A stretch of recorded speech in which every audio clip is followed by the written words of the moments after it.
Hey everybody, this is Ina with you in the Fight Back, and this is called Revolutionary Fissures. You can find the transcript to what I'm saying in the link below. And this is some brief notes that came to me the other night. To those on the outside and some on the inside as well, looking at revolutionary communist politics, there's sometimes a tendency to focus on the great heroic moments, the storming of the Winter Palace, the Long March of guerrillas in the Sierra Madre. To be sure, these moments have inspired many communists, yet conducting communist politics entails something seemingly less heroic. In many cases, communist politics can appear mundane and even boring. Communists need to patiently organize and agitate when seemingly no one is listening. Yet this is not all done without purpose, but to raise consciousness and find fissures to blaze the way forward to revolution. Let me elaborate. Recently I was reading about the early socialists in Ireland, circa 1900, who were few in number but had tremendous energy. They had a first-class leader in the person of James Connolly, who would die in 1916 for Irish independence. Yet the Irish socialists faced an uphill battle. Many of their problems would certainly be familiar to revolutionaries today. The socialists had trouble raising funds for the party, often from their own members. It is difficult to schedule meetings when public places were often closed to them. Furthermore, many of their important meetings were sparsely attended. Haven't we all had that experience at least once? All this seemingly fruitless organizing and attempting to lift the veils that capitalist society used to blind us could make many a revolutionary despair. Perhaps these revolutionaries will keep at it or burn out. Yet this organizing of the Irish socialists and us today is utterly essential. If nothing else, we need to keep the message alive and plant the seeds which will be sown in the future. There are other times, though, times when the situation is so vastly different. The veil that capital uses to blind us is thrown off. This could be seen in the great labor and national struggles of Ireland or the 1960s in the U.S. During these times, you have people eager to listen to your message.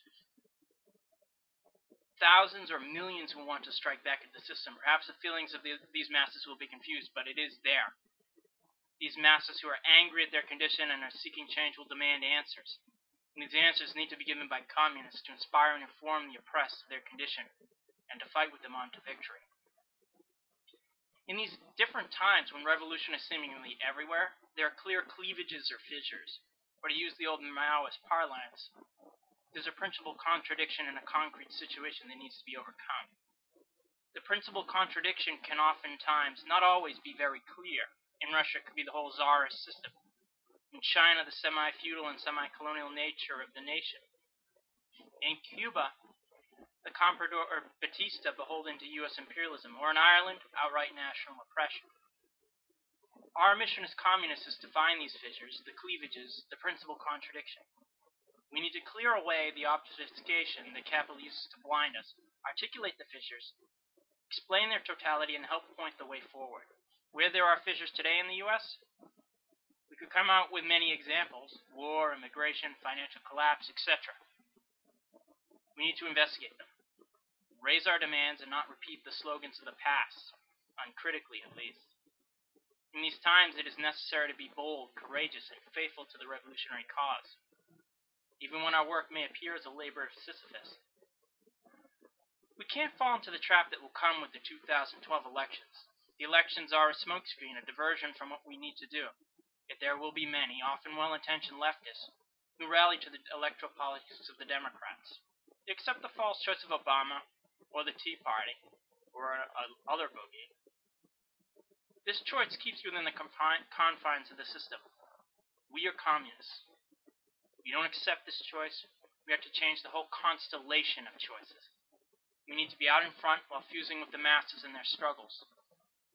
By fusing with the masses and articulating the fissures in society, we can help tap and focus the energy of the masses, which can sometimes even surprise as communists. So what are some of our tentative tasks? To not lag behind, to investigate, to agitate, to help the masses see the fissures before us all, to be ready to harvest the seeds that we plant and are grown. Sometimes slowly, but they do grow. This is Ina saying, let's get to it.